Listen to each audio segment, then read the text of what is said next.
તમે આ વિડીયોમાં જોઈ શકો છો કે મેથીના ગોટા કેવા સુંદર રીતે બનેલા છે અને કેવા ખાવામાં મજા આવે છે. એટલે તમે પણ આ વિડીયો જુઓ અને તમે પણ વિડીયો જોયા બાદ તમે પણ મેથીના ગોટા બનાવશો તો મને ખાતરી છે કે તમને અને તમારા સગા સંબંધીઓને જે મહેમાનો આવે છે તેને બહુ મજા આવશે મેથીના ગોટા ખાવાની. આપણે અહીં જોઈએ કે મરચાં તો આપણે કપાઈ ગયેલા છે, એટલે આપણે શરૂઆતથી જ મેં કાપી લીધા હતા, રગુ કાઢી લીધી હતી, એટલે જેથી આપણને તીખું ન લાગે. જેને તીખા ભજીયા ખાવા હોય એ રગુ રાખે, જેથી તેને તીખાશ થોડીક અનુભવ થાય. અને આપણે અહીંયા બટેકા પર થોડાક છીલી લેવાના, જેથી આપણે બટેકાના ભજીયા સાથે સાથે તૈયાર કરવા હોય તો તે પણ થઈ શકે.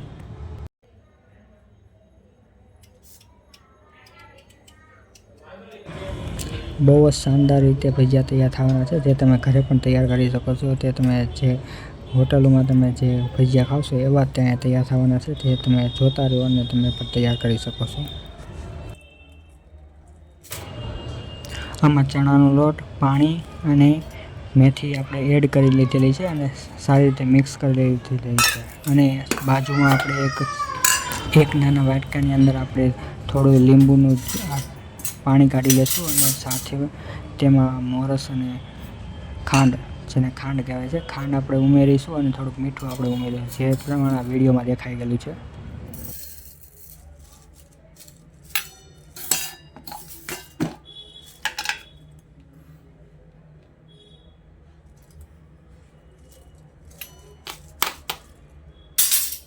પંખો કરો વસરાવ આવે નકરા જો કાનમાં બોલી ગયો.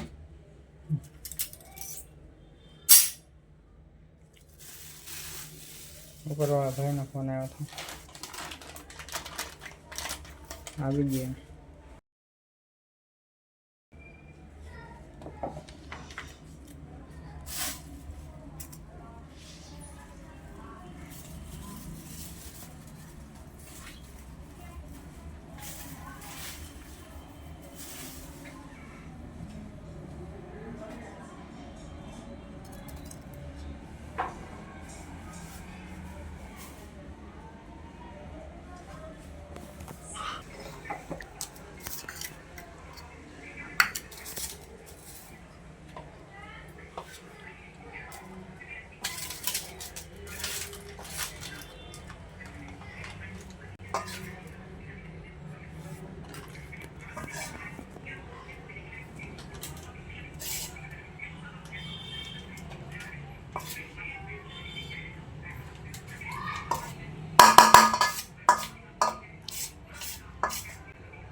આપણે થોડુંક ક્રન્ચીનેસ લાવવા માટે થોડોક લોટ આપણે ઉપરથી નાખશું અને થોડાક પાણીના ટીપા નાખશું, જેથી તે થોડોક ક્રન્ચી બની શકે.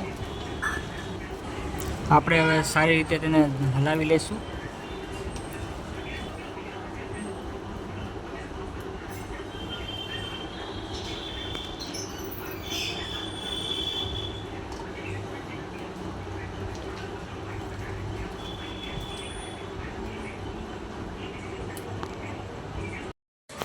અત્યારે આપણે મેથીના ગોટા કરીશું. બાદમાં તમને નવો વિડીયો હું તમારી માટે લાવી રહ્યો છું. તેમાં આપણે મરચાંના જે ભજીયા છે એ આપણે કરીશું. અત્યારે તેલ આવી ગયું છે એટલે ભજીયા તળવાનું ચાલુ કરી દીધું છે. લો ફ્લેમ ઉપર એટલે કે ધીમી આગ ઉપર તમે એને તળવાનું ચાલુ રાખજો. આપણા મિક્સરમાં થોડુંક સોડા આપણે એડ કરીશું. ચોમાસામાં ભજીયા ખાવાની મજા આવે છે એટલે આપણે જોઈ શકીએ છીએ કેવી રીતે તળી આપણે રહ્યા છીએ. તમને પણ ભજીયા ખાવાની મજા આવે તો તમે આવી રીતે તૈયાર કરી શકો છો.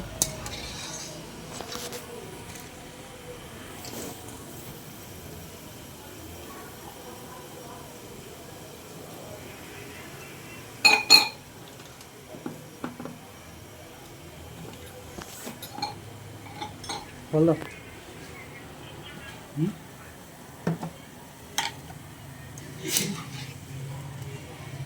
બહુ નહીં હા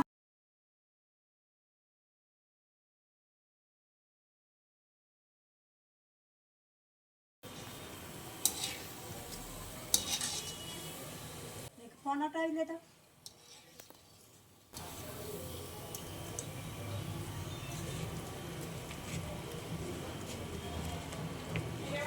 તમે જોઈ શકો છો કે આમાં સોડા આપણે એડ કર્યા હોય એટલે આ ફૂલેલા ભજીયા આપણે તૈયાર જોવા મળે છે, જે તમને હોટલોમાં પણ નહીં મળે. એટલે તમે આ વિડીયો જોયા બાદ તમે આવી રીતે ભજીયા બનાવશો, તમારે પણ આવી રીતે સારા ભજીયા બનશે ને મહેમાનોને ખાવામાં મજા આવશે અને તમને પણ ખાવામાં મજા આવશે. આવી રીતે તમે મેથીના ગોટા તૈયાર કરી શકો છો, જેમાં આ વિડીયો પ્રમાણે બનાવેલું છે. વિડીયોમાં દેખાડેલું છે તેવી રીતે તમે પણ જોઈને કરી શકો છો.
મને ખબર છે. ત્યાં સુધી વાપરવું થાય. દીકરો છે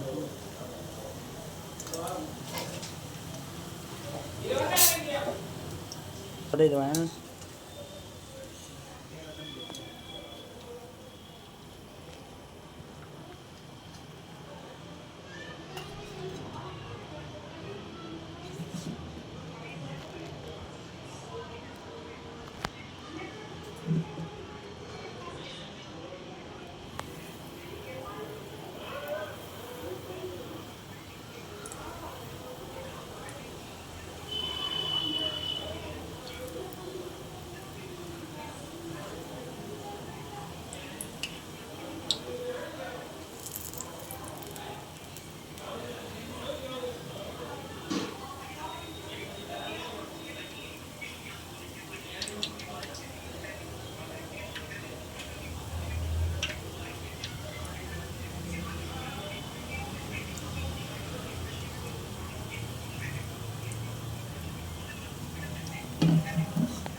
હવે જે આપણે ભજીયા તૈયાર થઈ ગયેલા છે તેનો આપણે રિવ્યૂ કરીશું. જેમ કે તમે જોઈ શકો છો કે વિડીયોમાં કે મેથીના ગોટા બહુ સુંદર પોચા હાવ રૂ જેવા બનેલા છે અને સાથેમાં ટેસ્ટમાં તો વેરી ડિલિશિયસ એટલે કે બહુ જ ज़्यादा સુંદર તરીકેથી ટેસ્ટ આવી રહ્યો છે ને મોઢામાં પાણી આવી જાય એવો ટેસ્ટ આવે છે. વિડીયો જો ગમ્યો હોય તો તમે લાઈક કરી શકો છો, તમારા મિત્રો સાથે શેર કરી શકો છો અને ન ગમ્યો હોય તો અનલાઈક કરી શકો છો અને કોમેન્ટ કરી શકો છો કે કયો વિડીયો